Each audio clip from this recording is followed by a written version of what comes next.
नमस्कार दोस्तों, कैसे हैं आप सब। उम्मीद करता हूं कि आप सब लोग स्वस्थ होंगे और अपनी पढ़ाई में व्यस्त होंगे। तो दोस्तों आज हम बात करने वाले हैं बोन्स पर बनने वाले महत्वपूर्ण पॉइंट्स के बारे में। तो चलिए देख लिया जाए इन महत्वपूर्ण पॉइंट्स को। ठीक है, तो देख लीजिए आप पहला पॉइंट्स क्या कह रहा है दोस्त। पहले पॉइंट्स की अगर हम बात करें तो हमारे पहले पॉइंट्स में बात कर रहा है study of bone is called osteology. दोस्त ऑस्टियोलॉजी किसे कहते हैं, हम बात करते हैं अभी। ऑस्टियोलॉजी किसे कहते हैं? ऑस्टियोलॉजी कहते हैं स्टडी ऑफ बोन्स, यानी बोन्स के अध्ययन को कहते हैं ऑस्टियोलॉजी। ठीक है, बोन्स के अध्ययन को ऑस्टियोलॉजी बोलते हैं। तो बोन्स एक साइड में हो गया, एक साइड में कार्टिलेज हो गया। तो कार्टिलेज के अध्ययन को क्या बोलते हैं? तो study of cartilage, study of cartilage called chondrology. क्या कहलाता है दोस्त?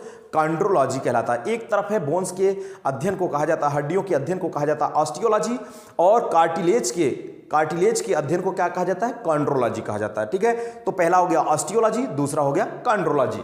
तीसरा पॉइंट क्या है? Bone to bone jointed from ligaments. दोस्त यहां आपको दो बात ध्यान रखना पड़ेगा। एक तो पॉइंट्स है लिगामेंट्स और दूसरा पॉइंट्स है टेंडन। ठीक है, तो टेंडन और लिगामेंट्स की भूमिका क्या है दोस्त? ये प्रश्न आ चुका है कई बार। तो लिगामेंट्स की अगर बात करेगा तो लिगामेंट्स क्या करता है? बोन को बोन से जोड़ता है। ठीक है, हड्डी को जोड़ता है कौन? लिगामेंट्स जोड़ता है। ठीक है, बोन टू बोन। और हड्डी को मसल से, मांसपेशी से कौन जोड़ता है? तो जोड़ता है टेंडन। इस बात को आप ध्यान रखिएगा। ठीक है, बोन को मसल से कौन जोड़ता है? टेंडन जोड़ता है, और लिगामेंट बोन टू बोन को जोड़ता है। ठीक है, अगला पॉइंट क्या है दोस्त? इसको ध्यान रखिएगा कि अबाउट 20%, यानी 20% weight of bones present in human body.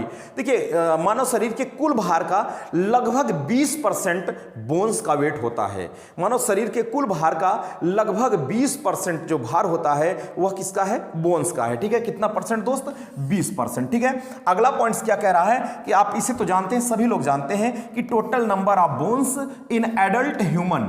ठीक है, एक वयस्क मानव में कुल हड्डियों की संख्या कितनी होती है? तो कुल हड्डियों की संख्या होती है 206 हड्डी होती है एक वयस्क मानव में। ठीक है, अगला पॉइंट क्या है कि जब वयस्क मानव में 206 है तो भाई total number of bones in baby. ठीक है, ये ह्यूमन की बात कर रहे हैं, ह्यूमन चाइल्ड की बात कर रहे हैं। तो बेबी में कितना होता है? लगभग 300 होती है हड्डियां, यानी बेबी में, छोटे बच्चों में लगभग हड्डियों की संख्या कुल कितनी होती है? 300 होती है। कहीं कहीं आपको 270 भी मिल जाएगा। ठीक है, अब ये संख्या ज्यादा है, जैसे जैसे बड़े होते हैं वैसे वैसे हड्डियां संयुक्त हो जाती हैं। ठीक है, अधिक संख्या में होती है, कैसे हो जाती हैं? संयुक्त हो जाती हैं। तो लगभग कितनी हो गई? 300। और एक अगली खास बात क्या है कि जो इंडोस्केलेटन होता है शरीर के अंदर जो कंकाल है, ये पूरा जो है बॉडी का फ्रेमवर्क बनाता है। क्या बनाता है? फ्रेमवर्क बनाता है। ठीक है, endoskeleton mainly supports the framework of the body. तो दोस्तों ये फ्रेमवर्क ऑफ द बॉडी जैसा ये सपोर्ट करता है कौन? इंडोस्केलेटन। ठीक है, ये महत्वपूर्ण पॉइंट्स हैं दोस्त। और भी पॉइंट्स इसके हैं, वो पॉइंट्स क्या हैं उसकी भी बात हम कर लेते हैं। देखिए अगली खास बात क्या है दोस्त, इस बात को भी ध्यान रखिएगा। आखिर देखिए अगली बात यह है कि फंक्शन ऑफ इंडोस्केलेटन सिस्टम। भाई इंडोस्केलेटन सिस्टम का मुख्य कार्य क्या है? तो इसका इंडोस्केलेटन का मुख्य कार्य क्या है दोस्त? इसको आप ध्यान रखिएगा। पहला कार्य है सपोर्ट, भाई सहारा प्रदान करता है। इसी के सहारे से तो हम खड़े हैं। हमारा शरीर अगर नहीं होता तो हम तो पूरा एकदम ऐसे क्या हो जाते? झूल जाते। जिस तरह से जोंक होती है, भाई कोई हड्डी नहीं है तो इधर उधर उसका मूवमेंट चलता रहता है, उस तरीके से। अगली खास बात क्या है कि प्रोटेक्शन। अब आप सोचेंगे प्रोटेक्शन कैसा करता है? भाई हमारी पसली है, हमारी पसली है फेफड़े का, हार्ट्स का, ये प्रोटेक्शन कर रहा है। अगर कोई आता, अगर ये पसली ना होती, हड्डियां ना होती, कोई मारता धड़ाम तो हम क्या करते? इसमें उछल जाते, तुरंत हमारे दिल उल क्या हो जाता है? सब बाहर हो जाता कि नहीं हो जाता। अगला मूवमेंट्स क्या करता है? हड्डियों की साइज तो मूवमेंट्स कर रहे हैं। अगर हड्डियां हमारी ना होती भाई तो हम क्या दौड़ लेते क्या तेजी से? वहीं रह जाते। अगला प्रोडक्शन ऑफ ब्लड सेल्स। भाई प्रोडक्शन ऑफ ब्लड सेल्स। ठीक है, अस्थि मज्जा, भाई हड्डी में क्या होती है? अस्थि मज्जा, ये ब्लड सेल्स का निर्माण करती है। अगला क्या है? Storage of mineral. ठीक है, स्टोरेज ऑफ मिनरल का भी क्या करता है? संग्रह का कार्य करता है। कौन कार्य करते हैं? ये कार्य है फंक्शन ऑफ स्केलेटन सिस्टम के। स्केलेटन सिस्टम के काम क्या है? सपोर्ट है, प्रोटेक्शन है, मूवमेंट है, प्रोडक्शन ऑफ ब्लड सेल्स है, स्टोरेज ऑफ मिनरल्स है। इतने इसके मेन कार्य हैं। अगली खास बात क्या है भाई? यह भी क्वेश्चन पूछा गया है कि endoskeleton is mesodermal in origin. अगर आपसे पूछ लेता कि इंडोस्केलेटन की ओरिजिन कैसी है, तो कैसी है दोस्त? मेसोडर्मल। ओरिजिन में कैसी है, मेसोडर्मल इन ओरिजिन है, ठीक है। Endoskeleton is mesodermal in origin.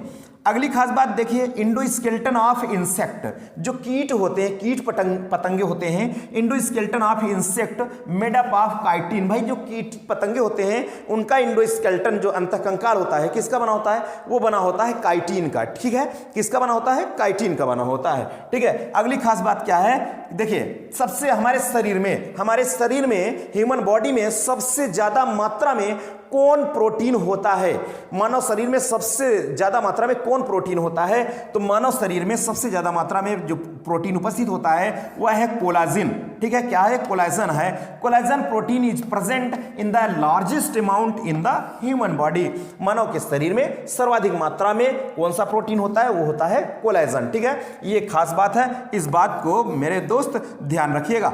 अगली खास बात क्या है दोस्त, इसको ध्यान दीजिए, the functional unit of muscle contraction. ये क्वेश्चन भी पूछा है, functional unit of muscle contraction कौन सी होती है, वो होता है सार्कोमियर। क्या है दोस्त, सार्कोमियर। सार्कोमियर क्या है, सार्कोमियर है the functional unit of muscle contraction. इस बात को भी आप ध्यान रखिएगा।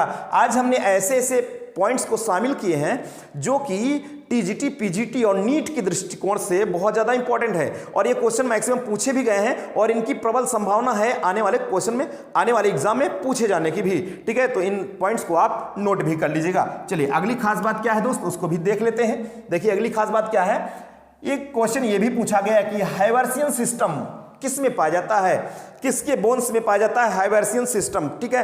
तो Haversian system is found in bone of mammals, यानी किसमें, बोन्स ऑफ मैमल्स। मैमल्स के बोन्स में क्या पाया जाता है, हाइवर्सियन सिस्टम। अब ये कौन सा सिस्टम है मेरे दोस्त, ये हाइवर्सियन सिस्टम क्या है, अभी आगे मैं पूरी बोन्स के बारे में, अपने दूसरे लेक्चर में मैं पूरे बोन्स के बारे में, डिटेल स्ट्रक्चर के बारे में मैं स्टडी कराने वाला हूं, तो वहां पर भी मैं आपको इसके बारे में पूरी जानकारी दे देता हूं, ठीक है। अगली खास बात क्या है दोस्त, इसको भी ध्यान दीजिए, डाइकॉन्डाइलिक स्कूल और मोनोकॉन्डाइलिक स्कूल, ठीक है।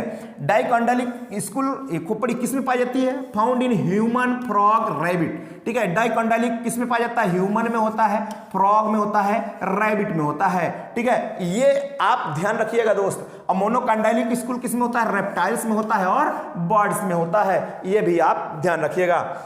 अगली खास बात क्या है, इसको देखिए, ह्यूमन वर्टिब्रल फार्मूला। देखो ये भी पूछ लिया भाई, अभी मैं आपको बताऊंगा CTLSCO कोकिक्स ये सब क्या है पूरा, जब अभी मैं हड्डी के बारे में 206 हड्डी आपको याद करा के छोड़ूंगा, ठीक है। तो देखिए ये ह्यूमन वर्टिब्रल फार्मूला क्या है, C7T12 L5S5 और CO4। फ्रॉग का वर्टिब्रल फार्मूला क्या है दोस्त, C7T12 L5 और S4 to 5 और CO कितना 50। अगली खास बात क्या है, इसको ध्यान दीजिए। अगली खास बात, अब अगर हम स्केलेटन सिस्टम की बात करें, सभी जीवित जीवधारियों में जो स्केलेटन सिस्टम होता है दो प्रकार का होता है।